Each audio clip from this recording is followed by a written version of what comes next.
नमस्कार स्टूडेंट्स। पिछले वीडियो के अंदर हमने सूट एपिकल मेरिस्टेम यानी प्ररहो शीर्ष विभज्योतक को समझाने के लिए जो सिद्धांत दिए थे उनके बारे में बात की थी। तो हमने कुछ सिद्धांत पढ़े थे जिनमें थे एपिकल सेल थ्योरी यानी शीर्षस्थ कोशिका सिद्धांत। इसके बाद में हमने हिस्टोजन थ्योरी पढ़ी जिसको उत्तकजनवाद भी कहा जाता है। उसके बाद में हमने ट्यूनिका कॉर्पस थ्योरी पढ़ी थी जो कि एक इम्पॉर्टेंट थ्योरी थी। आज इसी सीक्वेंस के अंदर हम जो सूट एपिकल मेरिस्टेम या प्ररहो शीर्ष विभज्योतक को समझाने के लिए कुछ और थ्योरीज या सिद्धांत दिए गए हैं उनके बारे में बात करेंगे। तो सबसे पहले हम जो थ्योरी देखेंगे या जो सिद्धांत देखेंगे वो है मेंटल कोर थ्योरी या मेंटल कोरवाद भी कहा जाता है इसको। तो इसका प्रतिपादन करने वाले जो वैज्ञानिक थे वो थे पोफम एंड चान। उन्होंने 1950 यानी 1950 के अंदर ये मेंटल कोर हाइपोथेसिस का जो प्रतिपादन किया था। इस मेंटल कोर हाइपोथेसिस में उन्होंने ये बताया कि जो सूट अपेक्स होता है यानी जो प्ररहो शीर्ष होता है, जो सूट का जो टर्मिनल पार्ट होता है, उसको उन्होंने दो हिस्टोलॉजिकल जोन्स के अंदर विभाजित किया था और इस विभाजन के अंदर उन्होंने प्लेन्स ऑफ डिवीजन जो है उसको इम्पोर्टेंस नहीं दी थी। प्लेन्स ऑफ डिवीजन जो है उसका उन्होंने कोई इम्पोर्टेंस उसमें नहीं दी थी या उसके अंदर प्लेन्स ऑफ डिवीजन को कोई कंसीडर उन्होंने नहीं किया था। तो इसके आधार पर उन्होंने जो सूट एपेक्स है या जो उसको जो है उन्होंने दो हिस्टोलॉजिकल जोन के अंदर डिवाइड किया। सबसे फर्स्ट जो है जोन वो है मेंटल और सेकंड है कोर। तो इसको हम डायग्राम से समझते हैं। तो ये जो आप टर्मिनल पोर्शन या सूट एपिकल मेरिस्टेम देख रहे हैं इसके अंदर मेंटल कोर हाइपोथेसिस को समझाया गया है कि जो मेंटल की जो लेयर होती है, जो सूट एपिकल मेरिस्टेम की जो ये आउटर लेयर आप देख रहे हैं यानी जो बाहरी परतें हैं उनको मेंटल परतें कहा जाता है और जो ये अंदर का पार्ट आप देख रहे हैं ये वाला पार्ट जो सेंट्रल पार्ट होता है यानी जो सेंट्रल मदर सेल जोन होता है वो कहलाता है कोर। तो ये जो आउटर लेयर है ये कहलाती है मेंटल की लेयर और जो सेंट्रल का पार्ट आपको यहाँ देख सकते हैं सेंट्रल यानी जो केंद्रीय भाग है वो कहलाता है कोर। अब उन्होंने मेंटल लेयर के अंदर कुछ ऐसा भाग माना उन्होंने जहाँ पर केवल एंटीक्लिनल डिवीजन होते हैं यानी अपनतिक विभाजन होते हैं। तो मेंटल की वह परतें जहाँ पर अपनतिक विभाजन या एंटीक्लिनल डिवीजन होते हैं उसको उन्होंने ट्यूनिका जो परत है उसके बराबर माना। इसके अलावा आप देख सकते हैं यहाँ पर मेंटल कोर के अलावा एक ऐसा जोन है जो आप देख सकते हैं कैम्बियम लाइक जोन कहा जाता है जिसको। इसके अलावा कुछ ऐसे विभज्योतक यहाँ पर देखने को मिलते हैं जैसे कि ये आप देख सकते हैं यहाँ पर रिब मेरिस्टेम दिखाई दे रहा है जिसमें विभाजन सभी तलों के अंदर हो रहे हैं। इसके अलावा पेरिफेरल मेरिस्टेम यानी ऐसा विभज्योतक जो कि परिधीय क्षेत्र में यानी परिधि की तरफ पाया जाता है, दोनों तरफ परिधि की तरफ ये पाया जाएगा, इसको कहते हैं पेरिफेरल मेरिस्टेम। तो इस प्रकार ये कंसेप्ट कहलाता है मेंटल और कोर कंसेप्ट जिसमें बाहरी परतों को कहा जाता है मेंटल लेयर्स और अंदर का जो जोन होता है उसको कहा जाता है कोर वाला जोन। तो ये होगा मेंटल कोर हाइपोथेसिस। इसमें जो कोर वाला पार्ट होता है वो सेंट्रल पार्ट होता है यानी कोर के पार्ट के अंदर जो कोशिकाएं पाई जाती है वो मेंटल की कोशिकाओं के द्वारा घिरी हुई रहती है। इसके बाद में हम इसका जो नेक्स्ट थ्योरी या सिद्धांत है उसके बारे में बात करते हैं जो कि सूट एपिकल मेरिस्टेम को समझाने के लिए दिया गया है। वो है हिस्टोजेनिक लेयर थ्योरी या इसको उत्तकजनी परत सिद्धांत भी कहा जाता है। इस सिद्धांत का प्रतिपादन करने वाले वैज्ञानिक थे डरमन। उन्होंने 1974 के अंदर इस सिद्धांत का प्रतिपादन किया था। उन्होंने जो सूट एपिकल मेरिस्टेम है या जो प्ररहो शीर्ष विभज्योतक है एंजियोस्पर्म पौधों का, उसके अंदर 3 आधारभूत जो हिस्टोजेनिक लेयर्स है उसको पहचाना था। उसमें जो सबसे फर्स्ट जो लेयर है वो कहलाती है L1 लेयर। तो L1 लेयर जो है अगर हम इसके प्लॉइडी की बात करें तो L1 लेयर जो है वो डिप्लॉइड होती है और इसके अलावा जो एपिडर्मिस का पार्ट होता है यानी जो अधिचर्म होती है, तने और पत्ती की जो अधिचर्म होती है वो इस L1 परत के द्वारा बनती है।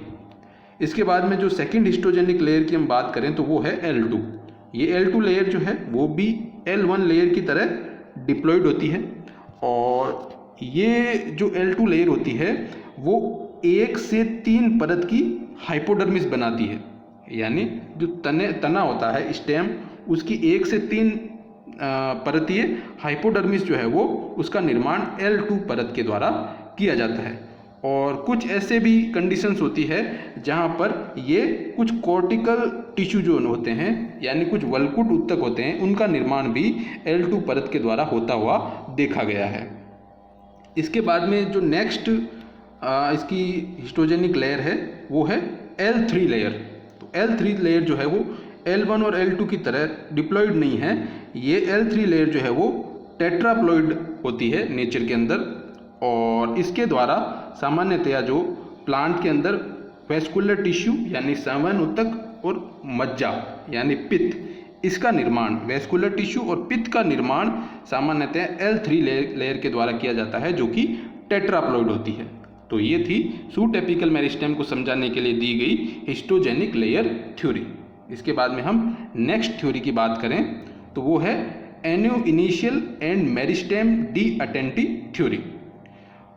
इस थ्योरी का दूसरा नाम फ्रेंच स्कूल कंसेप्ट भी कहा जाता है, क्योंकि इसके अंदर जो इसको सपोर्ट करने वाले कुछ वर्कर्स थे वो फ्रेंच वर्कर्स थे। इसके अलावा ये जो सिद्धांत है वो प्लेंटीफोल के जो फिलोटैक्सिस का सिद्धांत है, यानी प्लेंटीफोल के फिलोटैक्सिस के सिद्धांत के ऊपर आधारित है, और इसको सपोर्ट किया गया बुवेट के द्वारा और कुछ फ्रेंच वर्कर्स यानी कुछ फ्रेंच साइंटिस्ट थे उसके द्वारा इस सिद्धांत को सपोर्ट या मान्यता दी गई। इसके अलावा अगर हम इस सिद्धांत की बात करें तो इसके अंदर जो सूट एपिकल मेरिस्टेम है उसके अंदर 3 अलग अलग भाग बताए गए हैं। सूट एपिकल मेरिस्टेम के 3 अलग अलग भाग इसके सिद्धांत के अनुसार बताए गए हैं। उसमें सबसे फर्स्ट वाला पार्ट है वो कहलाता है एन्यू इनिशियल, यानी ऐसा भाग जो कि परिधि की तरफ पाया जाता है, यानी पेरिफेरल पोजीशन पे पाया जाता है, और जो कि सक्रिय होता है यानी एक्टिव पार्ट होता है और परिधि की तरफ पाया जाता है। जैसे कि इस स्लाइड से हम इसको समझेंगे, आप देख सकते हैं ये वाला भाग जो है वो एन्यू इनिशियल कहलाता है, यानी ये जो परिधि का जो भाग आप देख सकते हैं दोनों तरफ, ये एन्यू इनिशियल कहलाता है। और ये एक्टिव जोन होता है, यानी इसकी कोशिकाएं जो है वो सक्रिय रूप से विभाजित होती है। तो ये एन्यू इनिशियल पार्ट हो गया। इसके बाद में अगर हम इसके सेकंड रीजन या सेकंड जोन की बात करें तो वो कहलाता है मेरिस्टेम डी अटेंटी।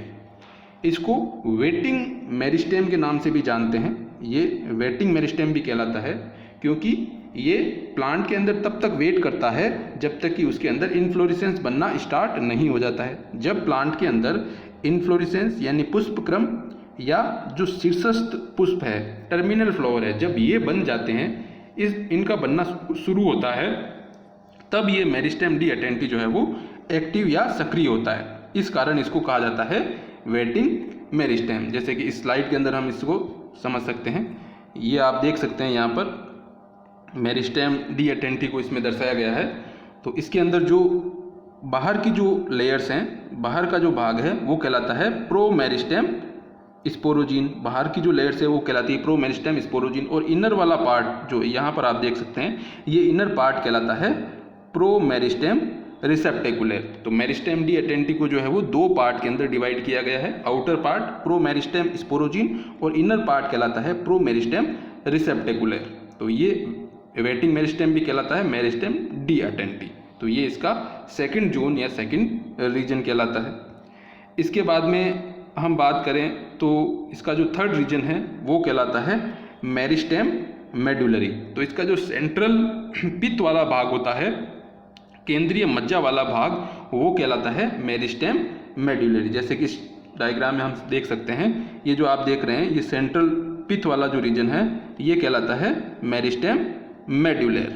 तो इस प्रकार इस सिद्धांत के अनुसार जो है 3 अलग अलग रीजन के अंदर सूट एपिकल मेरिस्टेम को डिवाइड किया गया है, एन्यू इनिशियल, मेरिस्टेम डी अटेंटी और मेरिस्टेम मेडुलर रीजन।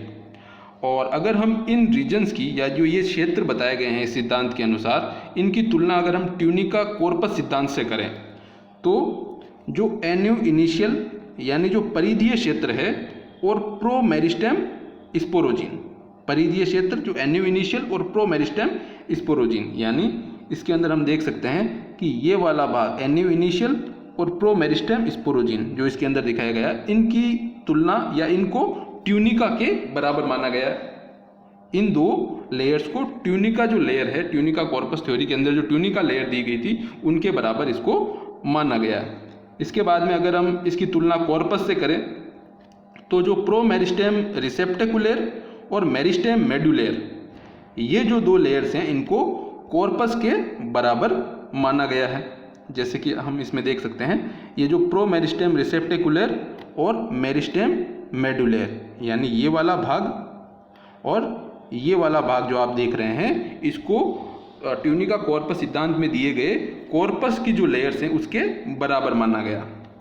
इस प्रकार जो इसके अंदर हम अगर मेरिस्टेम डी एटेंटी की बात करें तो प्रो मेरिस्टेम स्पोरोजीन की जो एक्टिविटी होती है वो ट्यूनिका के बराबर होती है, और जो प्रो मेरिस्टेम रिसेप्टेकुलर जो होता है उसकी जो एक्टिविटी होती है वो कॉर्पस के जैसी होती है।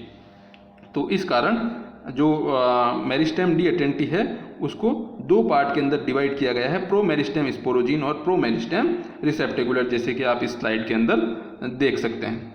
तो इस प्रकार ये सूट एपिकल मेरिस्टेम को समझाने के लिए दिए गए कुछ और सिद्धांत थे जिनके द्वारा सूट एपिकल मेरिस्टेम को समझा जा सकता है। Thank you.